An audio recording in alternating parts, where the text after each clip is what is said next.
अर्जुन ने प्रतिज्ञा की थी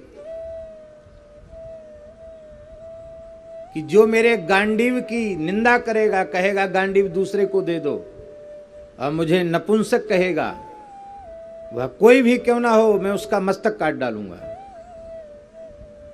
और कर्ण ने जब युधिष्ठिर को युद्ध में घायल किया और कठोर वचनों से उन्हें मर्मांतक पीड़ा दी, और पंच स्यमंतकों से युद्ध करके जब अर्जुन, महाराज युधिष्ठिर अत्यंत घायल हैं, उनकी चिकित्सा चल रही है, सौहार्दवश उनको देखने के लिए पहुंचे, तो युधिष्ठिर उठ के बैठ गए। कहा, धन्य है गांडीवधारी अर्जुन, लगता है तुम उस कुटिल सूतपुत्र कर्ण का वध करके आ रहे हो। किंतु जब युधिष्ठिर को पता चला कि कर्ण अभी जीवित है, तो वे बहुत अधिक उद्विग्न हो गए और उन्होंने कहा कि तुम झूठ बोलते हो, बड़ी बड़ी डींग हाँकते थे कि भाई साहब युद्ध तो करो, किसी की जरूरत नहीं है, मैं आधे दिन में संपूर्ण शत्रु सेना को समाप्त, सब तुम्हारी बात झूठ है। कर्ण का कुछ नहीं कर पाए, क्यों रखते हो गांडीव, दे दो किसी दूसरे को। तुम पुरुष नहीं हो, तुम पुरुषत्व से शून्य हो। अर्जुन सुनते रहे, अब बोले कुछ नहीं, सीधे म्यान से तलवार खींच ली। भगवान पास में खड़े थे, भगवान ने हाथ पकड़ लिया। क्या कर रहे हो? क्षत्रिय का धर्म है अपनी प्रतिज्ञा का पालन करना। मेरे गांडीव की निंदा की है, मुझे नपुंसक कहा है, कापुरुष कहा है,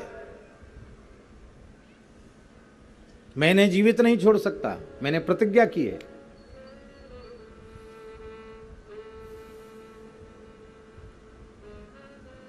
भगवान ने कहा, अर्जुन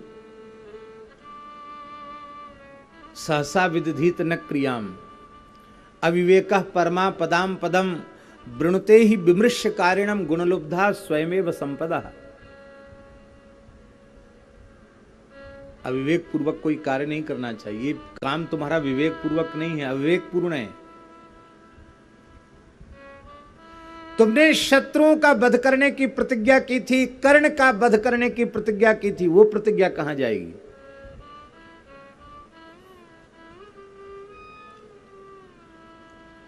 अर्जुन बोले, पहले इस प्रतिज्ञा को पूरी करूंगा, बाद में उसको पूरी करूंगा। बोले, बाद में किसके लिए पूरी करोगे? युधिष्ठिर के लिए ही लड़ रहे हो, और युधिष्ठिर को ही मार डालोगे तो किसके लिए करोगे? इसी आदर्श की स्थापना परम धर्मनिष्ठ राजर्षि पांडु के पुत्र के द्वारा, अर्जुन के द्वारा होगी। भगवान ने फटकार लगाई, तुम्हारे में ये दुर्बुद्धि कैसे आई? ज्येष्ठ भ्राता पितु समः, बड़ा भाई पिता के समान होता है, और जब पिता अनुपस्थित हों, पिता दिवंगत हो गए हों, तब तो छोटे भाइयों को बड़े भाई के रूप में पिता का ही दर्शन करना चाहिए। ये तुम्हारे केवल बड़े भाई नहीं हैं, ये तुम्हारे पिता पांडु हैं। तुम्हें पितृ हत्या का पाप लगेगा। मातृ पितृ हत्या का पाप ब्रह्म हत्या से भी बढ़कर के है। अर्जुन रोने लगे, बोले, प्रभु अब मेरा मार्गदर्शन कीजिए, मैं क्या करूं, मेरी प्रतिज्ञा कैसे पूरी हो? बोले, अपने से बड़ों को थोड़ा कठोर भाषा में बोल देना, तुम कह के बोल देना, यही उनकी हत्या है। इनको जवाब दे दो, इनको तुम कह दो, बस इसी में तुम्हारी प्रतिज्ञा पूरी हो जाएगी। अर्जुन ने कहा, बोले, तुम्हें मुझे फटकारने का कोई अधिकार नहीं है। मुझे भीमसेन फटकार सकते हैं क्योंकि वे युद्ध में पराक्रम दिखा रहे हैं, और तुम कायर की तरह यहां आकर के मलहम पट्टी करवा रहे हो और हमको डांट रहे हो, ये सब तुम्हारे कर्मों का फल है।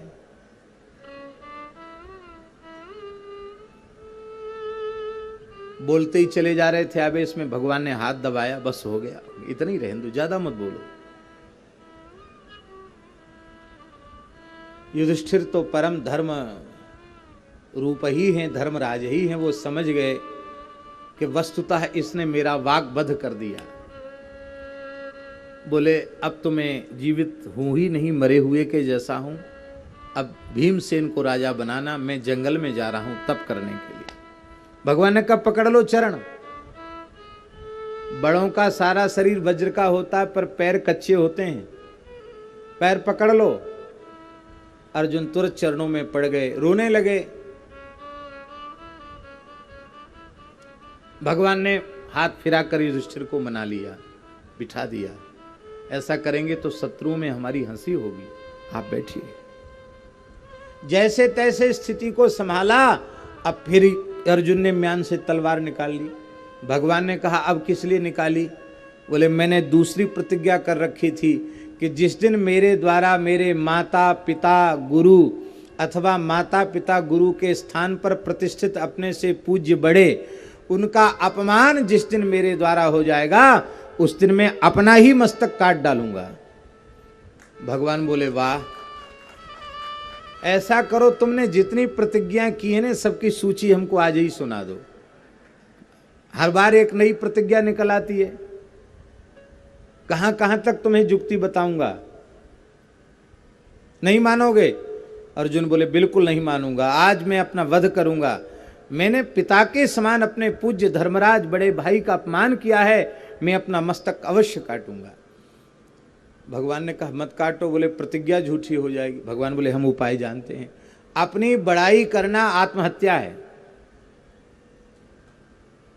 जो व्यक्ति स्वयं अपनी प्रशंसा करता है वह अपनी हत्या करता है, आत्महत्या का पाप लगता है उसे। अपनी बड़ाई खुद मत करो। अब एक परंपरा चल पड़ी है नेताओं में आत्म प्रशंसा की। इतने अच्छे कार्य करो कि लोग प्रशंसा करें, और वो भी तुम्हारे सामने करें तो तुम मने कर दो, नहीं भाई मैं नहीं सुनूंगा, क्योंकि आप मेरी हानि करना चाहते हैं। जिसकी प्रशंसा की जाती है उसमें अहंकार की वृद्धि होती है, और जिसमें अहंकार की वृद्धि होती है उसका पतन होता है। निंदकों ने सदा हित किया है और प्रशंसकों ने सदा अनिष्ट किया है।